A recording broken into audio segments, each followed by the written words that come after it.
नमस्कार दोस्तों, YouTube channel exam learner में आपका स्वागत है। दोस्तों, इस वीडियो में हम लोग एडेड जूनियर हाई स्कूल प्रधानाध्यापक एवं सहायक अध्यापक भर्ती परीक्षा के लिए भारतीय अर्थव्यवस्था के महत्वपूर्ण प्रश्नों को देखेंगे और ये आपके परीक्षा के दृष्टिकोण से सभी प्रश्न महत्वपूर्ण है। तो एक बार एग्जाम से पहले इसे आप लोग अवश्य देख लीजिएगा। वीडियो को लाइक शेयर कर दीजिएगा। चैनल पर पहली बार आए हैं तो चैनल को सब्सक्राइब कर लीजिएगा, साथ में बेल आइकन को प्रेस कर लीजिएगा, जिससे आने वाले अगले वीडियो का नोटिफिकेशन आपको पहले मिलता रहे।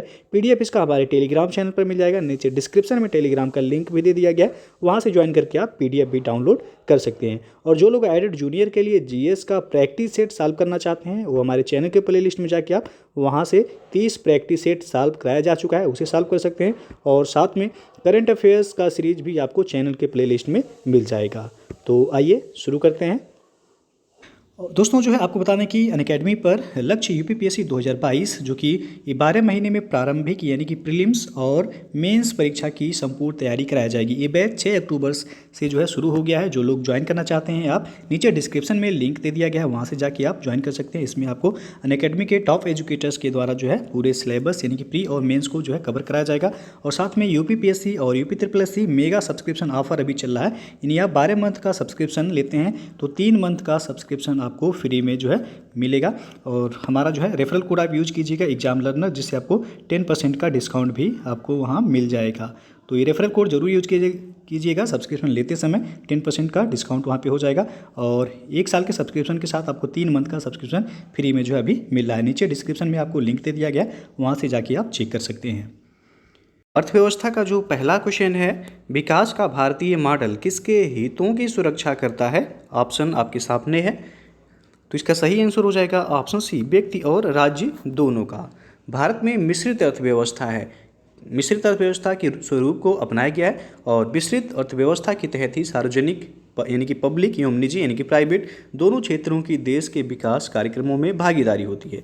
और सार्वजनिक क्षेत्र का प्रशासन जहां राज्य यानी कि स्टेट करता है, वहीं निजी क्षेत्र का प्रशासन व्यक्ति यानी कि पर्सन के हाथ में होता है। इस प्रकार विकास का भारतीय मॉडल राज्य एवं व्यक्ति दोनों के हितों की रक्षा करता है। तो सी ऑप्शन सही हो जाएगा यहाँ। अगला क्वेश्चन देखते हैं कि सतत विकास यानी कि सस्टेनेबल डेवलपमेंट का आधार क्या है? तो यहाँ पे जो सही हो जाएगा सी ऑप्शन, पर्यावरणीय दृष्टिकोण।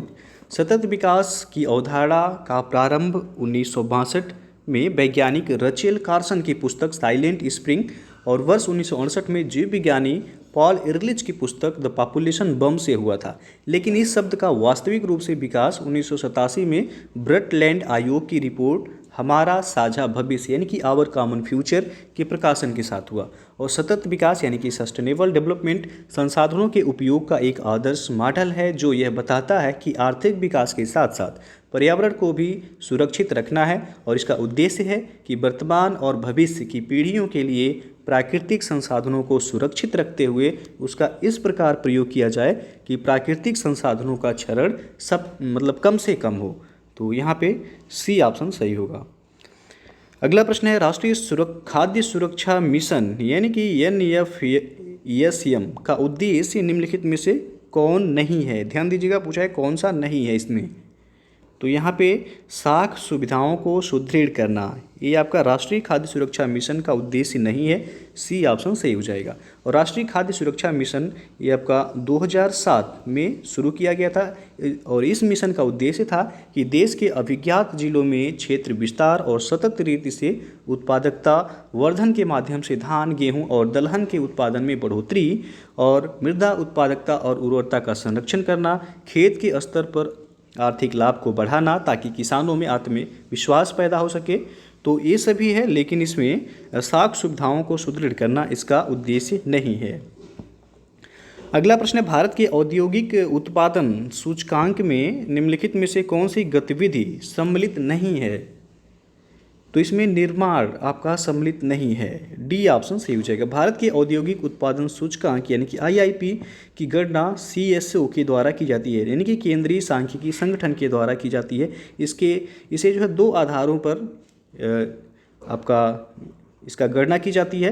पहला ब्रांड सेक्टर्स यानी कि विस्तृत क्षेत्र, और दूसरा IIP आधारित, जिसमें आपका खनन आ जाएगा, विनिर्माण आ जाएगा, विद्युत आ जाएगा, ये सभी शामिल होगा। और दूसरा यूज और बेस्ड आईआईपी, जिसके अंतर्गत बेसिक गुड्स आ जाएगा, पूंजीगत गुड्स आ जाएगा, इंटरमीडिएट गुड्स आ जाएगा, उपभोक्ता गुड्स, कंज्यूमर ड्यूरेबल और गैर कंज्यूमर ड्यूरेबल इसमें शामिल होते हैं। और इसमें निर्माण यानी कि कंस्ट्रक्शन सम्मिलित नहीं होता है, इसलिए डी ऑप्शन सही हो जाएगा यहाँ।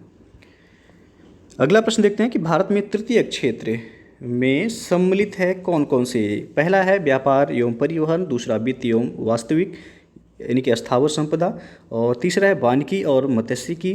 नीचे दिए गए कोड से सही उत्तर का चयन करना है। तृतीय क्षेत्र, तो यहाँ पे जो सही हो जाएगा आपका व्यापार एवं परिवहन, आपका तृतीयक यानी कि तीसरे क्षेत्र में आता है, और वित्त एवं वास्तविक संपदा ए भी। तो पहला और दूसरा यानी कि बी विकल्प यहाँ पे सही हो जाएगा। तृतीय क्षेत्र के अंतर्गत सेवा क्षेत्र या सेवा उद्योग आता है, जिसमें व्यापार आ जाएगा, होटल, परिवहन, संचार, बैंकिंग, बीमा, वास्तविक संपत्ति आ जाएगा, सार्वजनिक प्रशासन आ जाएगा, पत्र पत्रिकाएं, मनोरंजन एवं विदेशी क्षेत्र, ये सभी तृतीय क्षेत्र के अंतर्गत आते हैं। तो इसमें पहला और दूसरा सही होगा। वानिकी और मत्स्यिकी ये आपका प्राथमिक सेक्टर का है। अगला क्वेश्चन है 14वें वित्त आयोग की सिफारिशों के आधार पर संघीय करों के कुल आय का हिस्सा केंद्र से राज्य के मध्य वृद्धि के लिए निश्चित किया गया है कितना। तो अभी वर्तमान में तो आपका 15वां वित्त आयोग चल रहा है, लेकिन ये 14वें वित्त आयोग का क्वेश्चन पूछा गया, इसमें सी ऑप्शन सही हो जाएगा 42%। 14वें वित्त आयोग के अध्यक्ष थे YV रेड्डी। 14वें वित्त आयोग ने केंद्र के विभाजनीय निवल कर राजस्व में से 42% राज्यों को आवंटित करने की सिफारिश की थी, जबकि 15वें वित्त आयोग ने यह 41% की सिफारिश की है। और 15वें वित्त आयोग के अध्यक्ष कौन है, तो ENK सिंह। ENK सिंह है 15वें वित्त आयोग के अध्यक्ष। अगला क्वेश्चन है राजस्व घाटे में से पूंजी परिसंपत्तियों के सृजन हेतु अनुदान को घटाने पर हम पाते हैं। तो यहाँ जो सही हो जाएगा आपका डी ऑप्शन, प्रभावी राजस्व घाटा। पूछा गया राजस्व घाटे में से पूंजी परिसंपत्तियों के सृजन हेतु अनुदान को घटाने पर हम क्या पाते हैं, तो प्रभावी राजस्व घाटा। प्रभावी राजस्व घाटा एवं पूंजी संपत्तियों के सृजन के लिए दिए गए अनुदान का अंतर है। अगला प्रश्न है राष्ट्रीय विकास परिषद यानी कि नेशनल डेवलपमेंट काउंसिल का मुख्य संबंध होता है। तो यह होता है पंचवर्षीय योजनाओं के अनुमोदन से। ये विकल्प सही हो जाएगा। 6 अगस्त 1952 को गठित राष्ट्रीय विकास परिषद योजना आयोग द्वारा तैयार की गई। अब योजना आयोग को समाप्त कर दिया गया है, आपको पता होगा। योजना आयोग के स्थान पर नीति आयोग की स्थापना की गई है। तो पंचवर्षीय योजना को अंतिम रूप से अनुमोदित करती है और इसके अनुमोदन के पश्चात योजना संसद में प्रस्तुत की जाती है, और जहां अनुमोदन के पश्चात राष्ट्रपति के हस्ताक्षर होने पर यह सरकारी योजना बन जाती है और उसका प्रकाशन कर दिया जाता था। लेकिन अब जो है पंचवर्षीय योजनाओं को भी समाप्त कर दिया गया है जब से नीति आयोग बना है। तो यहाँ पे ए ऑप्शन सही हो जाएगा। अगला प्रश्न है भारत सरकार ने नीति आयोग की स्थापना निम्नलिखित में से किसका स्थान लेने के लिए की है। तो योजना आयोग का डी ऑप्शन सही हो जाएगा। केंद्रीय मंत्रिमंडल के प्रस्ताव पर 15 मार्च 1950 को गठित योजना आयोग एक संविधानेतर परामर्शदात्री निकाय है, यानी कि इसका संविधान में कोई वर्णन नहीं है योजना आयोग का। वो पूछा जाता है योजना आयोग का गठन कब किया गया था, तो 15 मार्च 1950 को इसका गठन किया गया था। और भारत के प्रधानमंत्री योजना आयोग के पदेन अध्यक्ष होते थे। और 1 जनवरी 2015 से योजना आयोग को समाप्त कर उसके स्थान पर 1 जनवरी 2015 को ही नीति आयोग का गठन किया गया। और वर्तमान में इसके उपाध्यक्ष हैं राजीव कुमार। और नीति का फुल फॉर्म होता है NITI का जो फुल फॉर्म होता है यानी कि national institution for transforming India, इसका फुल फॉर्म होता है। कई बार पूछा गया है। अगला क्वेश्चन है 12वीं पंचवर्षीय योजना की अवधि है। तो 12वीं पंचवर्षीय योजना का अवधि था 2012 से लेकर 2017 तक। बी ऑप्शन सही हो जाएगा यहाँ। अगला क्वेश्चन है निम्नलिखित योजनाओं और कार्यक्रमों का मेल कीजिए। एक तरफ योजना दिया गया है, दूसरी तरफ कार्यक्रम दिए गए हैं। तो आपको कोड के माध्यम से बताना है यहाँ पे कौन सा ऑप्शन सही होगा। तो चलिए देखते हैं। प्रथम योजना का कार्यकाल जो था यानी कि समय 1951 से 1956 तक था, और इसका संबंध हो जाएगा आपका सामुदायिक विकास से। तो ये का दूसरा हो जाएगा। द्वितीय योजना का समय था 1956 से 1961 तक, इसका संबंध होगा तीव्र औद्योगिकीकरण से। तो दूसरे का यानी कि बी का पहला हो जाएगा। तृतीय योजना का समय था 1961 से 66 तक, और इसका संबंध हो जाएगा आपका आधारभूत उद्योगों का प्रसार से। तो सी का तीसरा। और चतुर्थ योजना का 1969 से लेकर के 1974 तक था इसका समय, और इसका संबंध हो जाएगा आपका स्वावलंबन की प्राप्ति एवं स्थिरता के साथ समृद्धि। तो डी, यहाँ पे डी का हो जाएगा पाँचवां। और पंचम योजना, इसका जो समय था 1974 से लेके 1979 तक, तो इसका संबंध होगा न्यूनतम आवश्यकता कार्यक्रम से, यानी कि ई का हो जाएगा चौथा। 2, 1, 3, 5, 4 जिस ऑप्शन में होगा वो सही हो जाएगा। तो 2, 1, 3, 5, 4 आप देख सकते हैं यहाँ पे कि डी ऑप्शन सही हो जाएगा। अगला क्वेश्चन देखते हैं कि नीति आयोग के विषय में निम्नलिखित में से कौन सा एक सही नहीं है। तो पहला जो दिया गया, इसका गठन योजना आयोग के स्थान पर किया गया है, बिल्कुल सही है। और दूसरा, इसमें एक पूर्णकालिक अध्यक्ष होता है, तो ये आपका सही नहीं है, क्योंकि इसका अध्यक्ष प्रधानमंत्री होता है जो कि 5 वर्ष के लिए चुने जाते हैं। तो पूछा गया पूर्णकालिक अध्यक्ष, तो बी ऑप्शन आपका सही नहीं है। और इसका गठन जनवरी 2015 में हुआ था, 1 जनवरी 2015 को, बिल्कुल सही है। और डी है, यह सहकारी संघवाद के सिद्धांत पर आधारित है, तो ये भी आपका सही है, बी ऑप्शन इसमें सही नहीं है। अगला प्रश्न अब देखते हैं कि कैशलेस लेन देन को बढ़ावा देने के लिए भारत सरकार द्वारा किस समिति का गठन किया गया है। तो किया गया है नीरज कुमार गुप्ता समिति का गठन, डी ऑप्शन सही हो जाएगा। और अगला प्रश्न है अब, विदेशी मुद्रा जिसमें त्वरित प्रवास की प्रवृत्ति होती है कहलाती है। तो यह कहलाता है आपका गर्म मुद्रा, ये विकल्प सही हो जाएगा। वह विदेशी मुद्रा जिसमें त्वरित प्रवास की प्रवृत्ति होती है वह गर्म मुद्रा यानी कि हॉट मनी कहलाती है। और निवेशकों द्वारा उच्च ब्याज दर से लाभ प्राप्ति के लिए इस प्रकार की मुद्रा का प्रवाह एक देश से दूसरे देश में आसानी से किया जाता है। अगला प्रश्न है, भारतीय रिजर्व बैंक को कितने रुपए तक करेंसी नोट छापने का अधिकार प्राप्त है। तो यहाँ जो सही हो जाएगा ये ऑप्शन, 10,000 रुपये तक करेंसी नोट छापने का अधिकार है किसको, तो आरबीआई को। अगला प्रश्न है, काली मुद्रा क्या है। तो काली मुद्रा ये आपका यह अवैध आय है जिस पर आयकर नहीं दिया गया है, वह काली मुद्रा कहलाएगी, डी ऑप्शन सही हो जाएगा। अगला प्रश्न है, निम्नांकित में से कौन मुद्रास्फीति के नियंत्रण की विधि नहीं है। तो यहाँ पे सी ऑप्शन सही होगा, ब्याज दर को कम करना, ये आपका मुद्रास्फीति के नियंत्रण की विधि नहीं है। और ब्याज दर कम करने का परिणाम निवेश तथा उपभोग में वृद्धि के रूप में होगा जो मुद्रास्फीति को और यह बढ़ाएगा। अगला प्रश्न है, भारत में बैंकों का पहली बार राष्ट्रीयकरण हुआ था कब। ये क्वेश्चन कई बार पूछा गया, याद रखिएगा। सी ऑप्शन सही हो जाएगा, 1969 में भारत में सर्वप्रथम बैंकों का राष्ट्रीयकरण 19 जुलाई 1969 को किया गया था। और इस दौरान 14 वाणिज्यिक बैंकों जिनकी जमाएं 50 करोड़ रुपए से अधिक थी का राष्ट्रीयकरण किया गया था। और दूसरी बार 6 बैंकों का राष्ट्रीयकरण किया गया 15 अप्रैल 1980 को। और वर्तमान में भारतीय स्टेट बैंक के अतिरिक्त राष्ट्रीयकृत बैंकों की संख्या कितना है, तो 11। अगला प्रश्न आप देखते हैं कि जून 2017 में मानव संसाधन विकास मंत्रालय द्वारा गठित राष्ट्रीय शिक्षा नीति पैनल के अध्यक्ष कौन थे। तो इसके अध्यक्ष थे के कस्तूरी रंगन। अभी इनकी अध्यक्षता में ही नई शिक्षा नीति भी तैयार की गई है, आपको पता ही होगा। तो यहाँ पे अब आपको जो है ध्यान देना है कि मानव संसाधन विकास मंत्रालय यानी कि MHRD मंत्रालय का नाम बदलकर अब शिक्षा मंत्रालय कर दिया गया। और वर्तमान में शिक्षा मंत्री कौन है, तो वह हैं धर्मेंद्र प्रधान। अगला क्वेश्चन है, भारत में बेरोजगारी मापन की निम्न में से कौन सी विधि NSSO द्वारा प्रयोग में नहीं लाई जाती है। तो यहाँ पे आप देख सकते हैं बी ऑप्शन, चालू मासिक स्तर।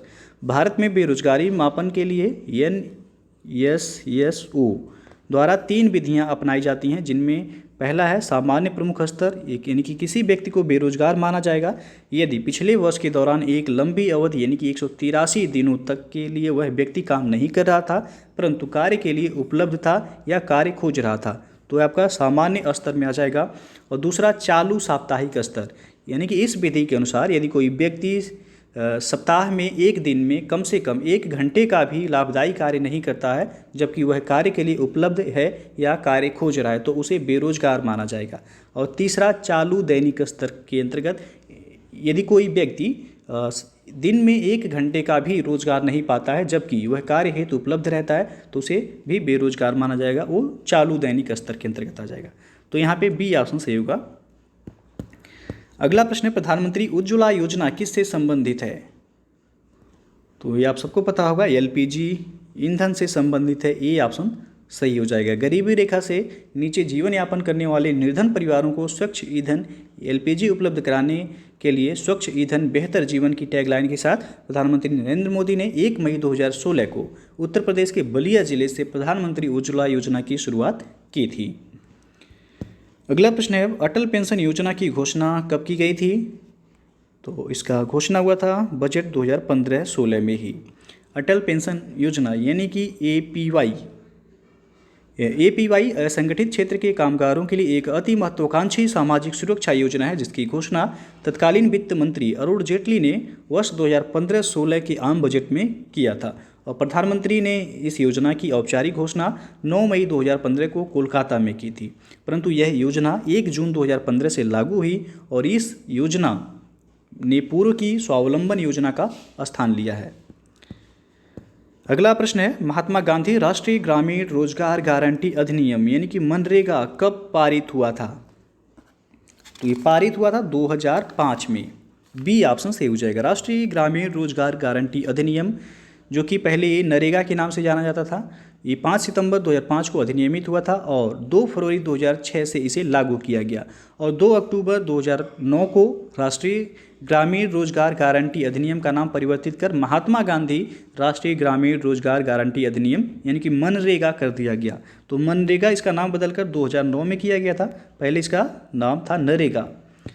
अगला क्वेश्चन है, 2011 की भारत की जनगणना के लिए निम्नलिखित में से कौन सा आदर्श वाक्य उपयोग किया गया था?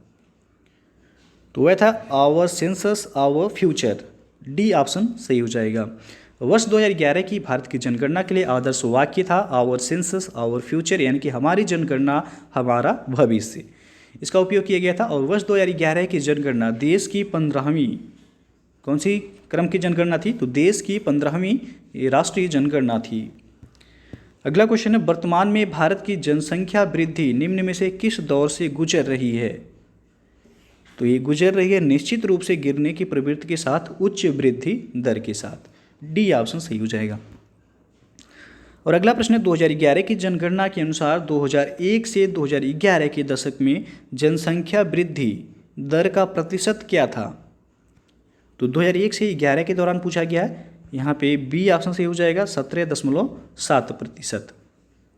और वर्ष 2011 की जनगणना के अनुसार देखा जाए 2001 से 11 के दशक में जनसंख्या वृद्धि दर 17.7% रही और वर्ष 2001 और 1991 की जनगणना में जनसंख्या वृद्धि दर 2001 में था 21.54% और 1991 में था ये 23.87% और 2001 की जनगणना में भारत की जनसंख्या देखा जाए तो 1028.73 मिलियन थी, कभी कभी पुराना भी पूछा जाता है। और 2011 की जनगणना में बढ़कर यह कितना हो गया? तो आपका हो गया 1210.85 मिलियन। तो यहाँ पे जो है बी ऑप्शन सही हो जाएगा आपका। अगला क्वेश्चन देखते हैं कि 2001 से 2011 के दौर में सर्वाधिक जनसंख्या वृद्धि दर दर्ज की गई किस राज्य में? तो ये दर्ज किया गया था मेघालय में, बी ऑप्शन सही हो जाएगा। जनगणना 2011 के अंतिम आंकड़ों के अनुसार सर्वाधिक दशकीय वृद्धि दर वाला राज्य मेघालय था, यहाँ की दशकीय वृद्धि दर थी 27.9%। और एक क्वेश्चन पूछा था जनगणना 2011 के अनुसार किस राज्य में जो है न्यूनतम जनसंख्या दर्ज किया गया? तो वह था नागालैंड। अगला प्रश्न है, अब भारत में दशकीय जनसंख्या वृद्धि दर न्यूनतम रही है कब? तो यहाँ पे जो सही हो जाएगा आपका डी ऑप्शन 2001 से 2011 के मध्य। भारत में दशकीय जनसंख्या वृद्धि दर अभी आपको बताया गया 2001 से 11 के मध्य कितना था? तो 17.7% था, जो कि सबसे कम रही है। यदि 1991 से 2001 के बीच देखा जाए तो यह था 21.54% और 1981 से 91 में यह 23.87% था और 1961 से 71 के दौरान ये 24.80% था। तो सबसे कम था 2001 से 11 के मध्य। अगला प्रश्न है, भारत में अधिकतम एवं न्यूनतम जनसंख्या के घनत्व वाले प्रदेश क्रमशः कौन से हैं? तो जनगणना 2011 के अंतिम आंकड़ों के अनुसार देखा जाए तो भारत का अधिकतम जनसंख्या घनत्व वाला राज्य बिहार है और सबसे कम जनसंख्या घनत्व वाला राज्य अरुणाचल प्रदेश है। बिहार का जनसंख्या घनत्व है 1106 व्यक्ति प्रति वर्ग किलोमीटर और अरुणाचल प्रदेश का जनसंख्या घनत्व है 17 व्यक्ति प्रति वर्ग किलोमीटर। तो बिहार में सर्वाधिक जनसंख्या घनत्व है और अरुणाचल प्रदेश में सबसे कम जनसंख्या घनत्व। तो दोनों ही याद रखिएगा, बी ऑप्शन यहाँ पे सही हो जाएगा। अगला प्रश्न है, 2011 की जनगणना रिपोर्ट के अनुसार भारत में पुरुष स्त्री अनुपात क्या है, यानी कि लिंग का अनुपात पूछा है। तो यहाँ पे डी ऑप्शन सही हो जाएगा, 943 है। भारत में पुरुष स्त्री अनुपात वर्ष 2011 की जनगणना के अंतिम आंकड़ों के अनुसार कितना है, 943, यानी कि 1000 पुरुषों पर 943 महिलाएं हैं। तो दोस्तों ये था आपका भारतीय अर्थव्यवस्था के कुछ महत्वपूर्ण प्रश्न। तो यदि वीडियो अच्छा लगा हो तो लाइक शेयर कर दीजिएगा। चैनल को सब्सक्राइब नहीं किए हैं तो चैनल को सब्सक्राइब कर लीजिएगा, साथ में बेल आइकन को प्रेस कर लीजिएगा।